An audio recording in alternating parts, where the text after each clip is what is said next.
this is the most anxious generation, whether that's true or not, I don't know. But it does seem like, are we just naming it now? Like we didn't Mm. know what it was in our youth? Mhm. Or is it that because of technology, we are so aware of all the things going around all over the world and not just with the person next door to you? And then there's the comparison of seeing all these people are doing all these things that look so perfect, even though it probably isn't. And I just need to keep up.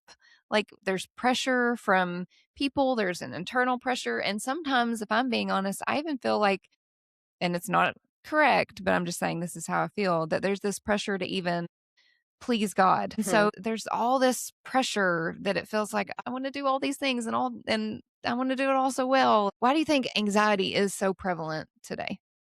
Yeah, I think actually, like, it's a factor for all those. I think that there's more of an awareness of it, and the awareness is there because of all of these, like, the social media that's out there that has helped spread it in good and bad, because I feel like there's also this, not misdiagnosis, but, like, some people have, like, overnamed things where it doesn't necessarily need to be. But then also because we're so aware of everything that's going on in all the places at all times, like, we again, like, we humans were not created to hold on to all that.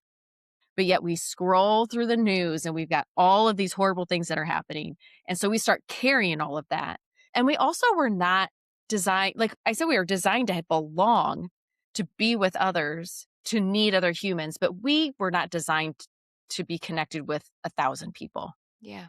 Like, you think of like communities, they did the, like, research, it's somewhere, like, in the 143 connections or something like that is what a human can really maintain in their brain and in their heart when it comes to. 143? Yeah, something like that, That like, even seems like actual. a lot.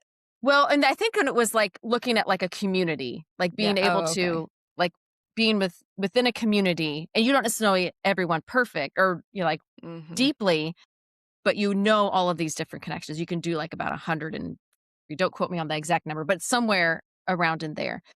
And I just think of, like, when Facebook's first came out, before that was it MySpace was before that? Mhm.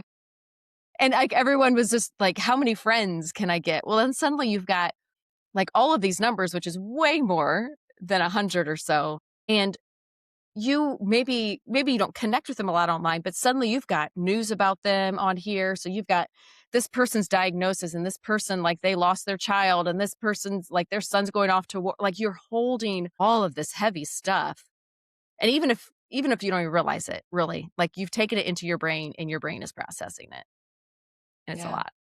It's a lot. It Yeah. is a lot. And so I really hope that we can free everybody from this through your book, through something on this podcast. So for the woman listening today who feels like peace is just out of reach or reserved for a less busy season of Huh. life, what Yes. encouragement would you offer her today? Yes. I know when it can be really easy to tell them that you don't have to hold it all together, because yes, it can sound like relief, but it also can sound like, yeah, well, you don't know my life. Yeah, right.